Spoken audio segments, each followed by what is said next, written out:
Hey folks, Matt Reese here from Wildwood Press, doing another video in my series of how I make woodblock prints. You know, when I do prints, I always do them in the studio room because you got a controlled environment. But when you carve a woodblock, you can do it anywhere, so I love to do it out on the back deck when I can. To do this one, we're going to need to move the camera around a little bit, so my lovely assistant's going to do that. If you remember, you can go ahead and come on around. If you remember last time, I drew on the wood block, and the last thing I said to you is now I'm going to take that big fat red marker and I'm going to cover the whole thing in red.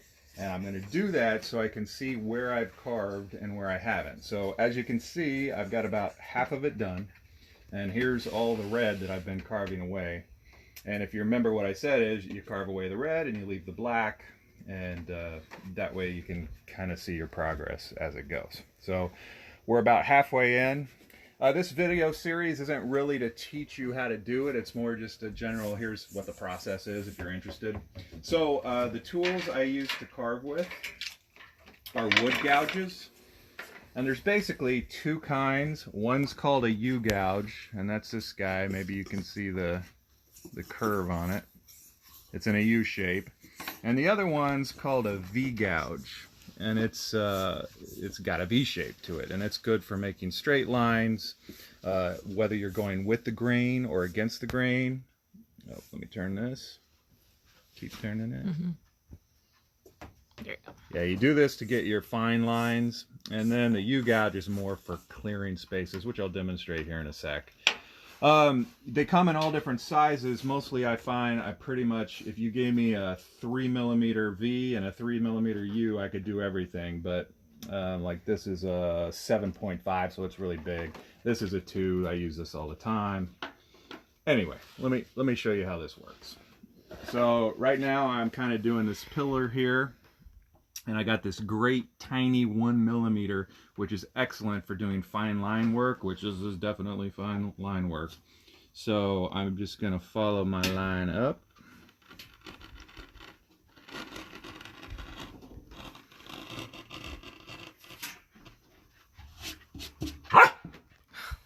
Frankie's here with us. And so typically what I do when I'm doing these little lines is I get an outline.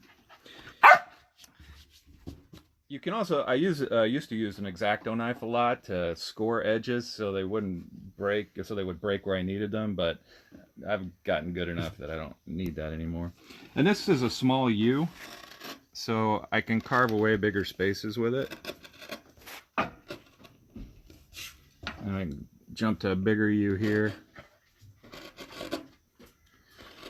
So you want to get this carved out pretty good so that when you print it, this pillar is bright white and doesn't have any other marks on it. And I'll just carve this all out, and then you keep going that way. As you can see, I'm avoiding the clock because that's going to be meticulous work. But let me show you a little bit. This will come into play when I'm doing the printing. So sky and clouds are very difficult to pull off in woodblock printing because you only got two colors to work with, black and white. And you know, skies, you know, there are lots of multiple shades of gray. So one thing you can do is play with what's called pickup. So you can carve away the block to where all you're going to get is white, or let me show you an example here. Or you can carve it away to where when you roll the ink out, it's going to leave some ink. And when you hit the print, you can pick that up. So this is called pickup. Some people call it static. This is Kathy Kollwitz, by the way. She's a famous German expressionist.